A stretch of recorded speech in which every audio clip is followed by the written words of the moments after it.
c'est une émission, un show télévisé hybride. Hybride parce que c'est une télé-réalité, mais qui épouse un format de documentaire. Donc c'est une télé-réalité parce que nous suivons une Miss, un mannequin professionnel, dans sa vie professionnelle, shoot photo, défilé de mode, rendez-vous d'affaires, parce que justement dans cette télé-réalité, elle monte une affaire, c'est le fil rouge. Et le côté documentaire, c'est parce que comme dans tout documentaire, il y a une voix off qui édifie, qui spécifie, qui informe, qui éduque. Et donc, le mélange de deux nous donne ce côté assez éducatif, assez propagande, assez culturel. Nous avons voulu donner quelque chose de plus à l'éducation populaire. Nous avons voulu que tous ceux qui vont regarder la télé-réalité Oncelot apprennent quelque chose de notre culture. Parce qu'au Gabon, la culture a toujours été considérée comme un simple divertissement.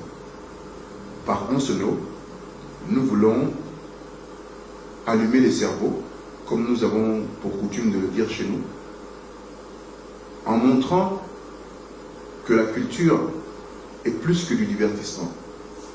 La culture, c'est nous. La culture, c'est un ensemble de choses. La culture, c'est un écosystème avec des métiers. On parle bien de culture et d'art, avec des industries culturelles et créatives, avec des artistes. Et comme la culture est le reflet, l'essence et la richesse même de tout pays, la culture est un secteur d'activité qui touche plusieurs autres secteurs d'activité. Pourquoi Oncelot? Parce que c'est un langage familier, courant, utilisé depuis bien longtemps dans nos quartiers et qui aujourd'hui est un mot qui fait partie de ce qu'on appelle la culture populaire. Tout ce qui est culture pop et tout ce qui sort de son environnement naturel. Alors, Oncelot, qui à l'époque était un langage argot, qui était un langage utilisé par les plus jeunes, aujourd'hui est utilisé par l'ensemble de personnes. Oncelot est utilisé aussi au Cameroun, en Côte d'Ivoire, dans tous les pays francophones.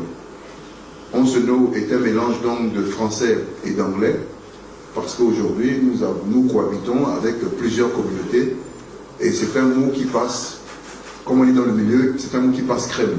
Oncelot pour dire qu'on se connaît, Oncelot parce que Libreville est petit, c'est aussi quelque chose qu'on a la coutume de dire. Oncelot parce que la famille africaine est grande, et que, en tant qu'Africains, nous devons d'être solidaires et de tout partager. Voilà pourquoi nous voulons montrer par la télé-réalité Oncelot que lorsque vous voyez un kakimono comme celui qui est derrière moi, avec Miss Sarangwa, pour faire ce kakimono, il y a eu une rencontre avec un infographe. Cet infographe qui a contacté un photographe. Ils ont travaillé ensemble dans un studio de photos pour sortir la photographie. L'infographe a récupéré cette photo pour la retravailler, la retoucher. Puis, cette photo est partie vers un web designer qui a inscrit tout ce qu'il y a sur cette photo. Et ce web designer est allé vers une entreprise qui fait de l'impression pour sortir ce kakimono. Voilà en quelques mots ce que les Gabonais vont découvrir. Parce que d'habitude, on n'a que ce qui est en façade, mais on ne sait pas tout le trajet qu'il y a derrière un travail. Donc ils vont découvrir des métiers, ils vont découvrir des professions, ils vont découvrir des entreprises, et c'est là la richesse de la télé-réalité Oncelot. En fait, Sarah Ngwa n'est que le guide pour montrer aux gens tout ce qui se passe derrière la façade. Les métiers, les gens qui travaillent, parce que nous sommes peut-être des stars, moi en tant qu'artiste rappeur, mais pour qu'on devienne des stars, il y a une multitude de personnes qui travaillent, qui tous les jours, pour nous mettre, comme on dit couramment chez nous, pour nous mettre en haut. Donc Sarah sera ce guide-là.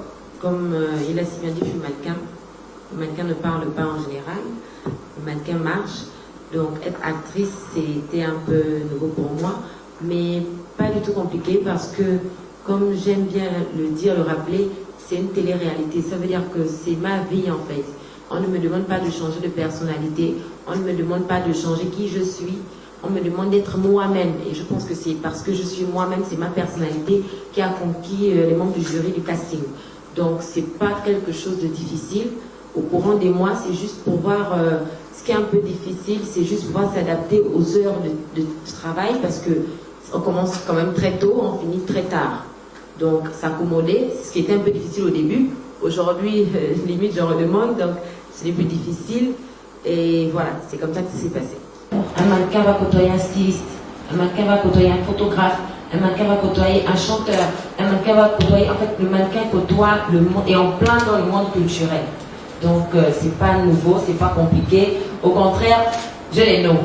Parce que, pour dire vrai, je les nomme vraiment. C'est-à-dire qu'on va arriver, on a un rendez-vous calé, mais sinon, les rendez-vous, en fait, c'est en fonction de mes rendez-vous, même qu'on tourne.